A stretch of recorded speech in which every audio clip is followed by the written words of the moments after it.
Daphne Kiara Marie Algarme, graduate of BS Biology, major in microbiology. Currently a first-year medicine student. She's also Miss Negros Oriental 2017. Get ready to be mesmerized as she represents her province as Miss Millennial Negros Oriental.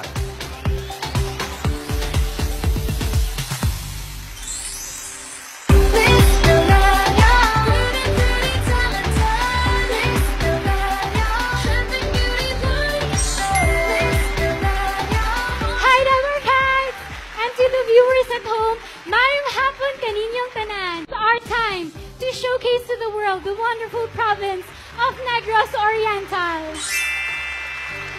Naku po sa Negros Oriental po kasi, it's considered as a gateway. So, bale, sobrang accessible po ng province namin via Dumaguete, which is our capital.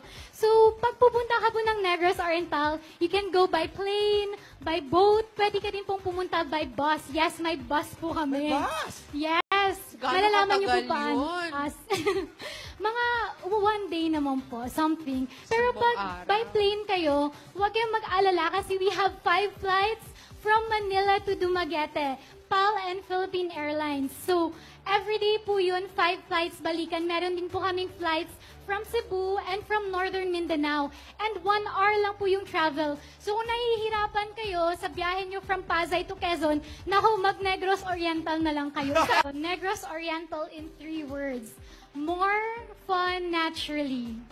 More fun naturally. Oh, kasi sa Negros Oriental po, hindi mo na kailangan hanapin yung fun. Kusang dadating po sa'yo. Kasi kunwari po pagdating nyo po ng airport, magugulat kayo, hala, ba't ang daming tao? Yun pala, isang baryo, isang tao lang po yung hinihintay, matutuwa ka na agad. Diba? Ang daming So welcoming! So welcoming. Tapos naturally po siya. Kasi ang dami naming adventures na coupled with natural activities na mapapakita talaga namin yung ganda ng Negros Oriental. And we have so many good food and lively festivals starting from the Langub Festival in Mabinay ng January hanggang sa December, yung aming Budbud Festival sa Tanhay. Opo, wala pong all month, all year round. Alam mo, di ba taga Negros Oriental ka? No, I'm from Occidental. Occidental. And it's very easy to travel to there. Madali lang. Kasi gateway po, pwede kaming pumuntang Cebu, Kung pwede saan City saan. Hall, 30 minutes lang by Oo. motorboat. Di ba? Yes po, Ang 30 Cebu? minutes Cebu. Ganun 30 minutes kadali. to 1 hour. Depende po sa alon. Ganun. Depende. Top 3 tourist destinations. So first po is, I think, Apo Island. Manhuyod White Sandbar would be the second. And of course, Balanan Lake in Chateau Negros Oriental. Ayan siya, ang Apo Island. Yes po, yung aming very beautiful Apo Island. White sand. It is one of the premier diving sites kasi yung Apo Island sa amin. One of the premier diving sites in the whole world. Renowned In the whole world. Yes. Saan ka pa? Oh, And diba? yung mga activities natin doon, if hindi kayo mahilig mag-diving, snorkeling, pwede. Tapos pwede din kayong mag-swim with our green sea turtles, even on shallow water.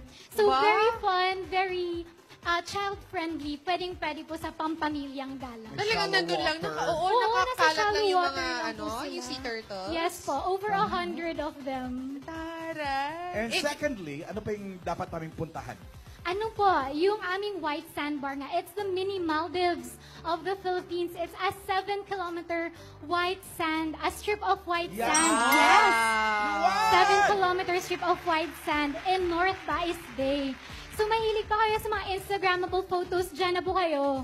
Hindi na kailangan ng filter. Gandang-ganda na po kayo sa sarili nyo. Oo, isa yun sa Ganda. pinaka-lagi nyo na-feature sa Instagram. Yes po. Ganda naman. Ay, yung Balanan Lake, saan naman yun? Ay, yung Balanan Lake naman po sa Chateau Negros Oriental.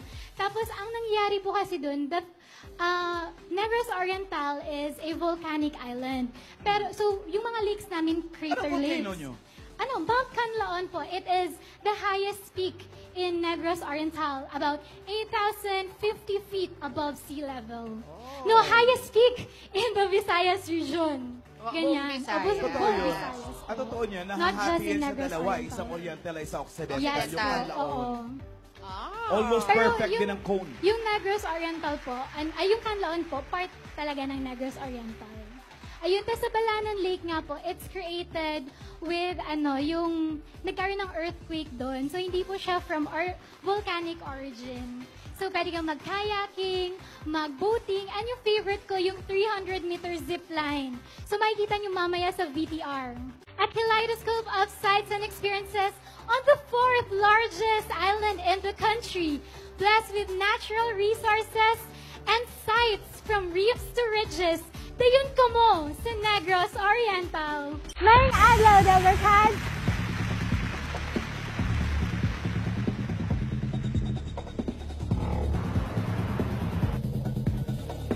This is Daphne Kiara Marie Rial Algarme, your Miss Millennial Negros Oriental. Dayon ko mo sa Negros Oriental.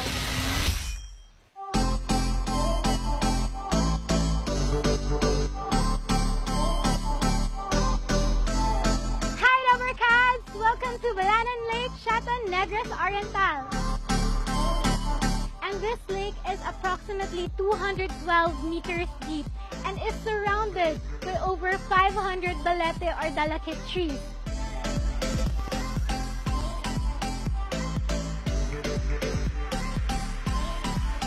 Welcome to Alpha Island, which is one of the premier diving spots in the world.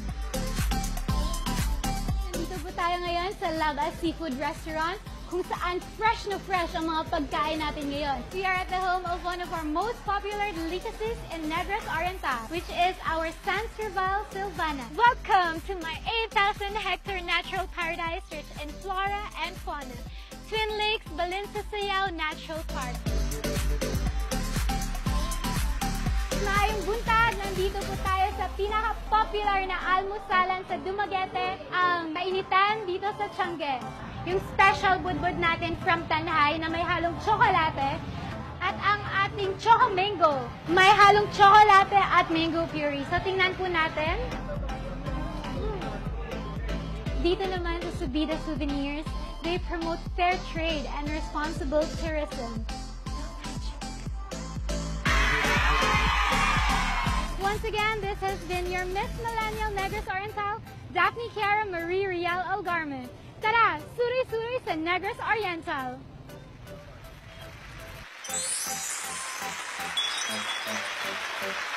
Naturally, hindi nyo na kailangan ng filter. Tsaka clear na clear yung tubig. Lahat IG-worthy. True. Yes po, true.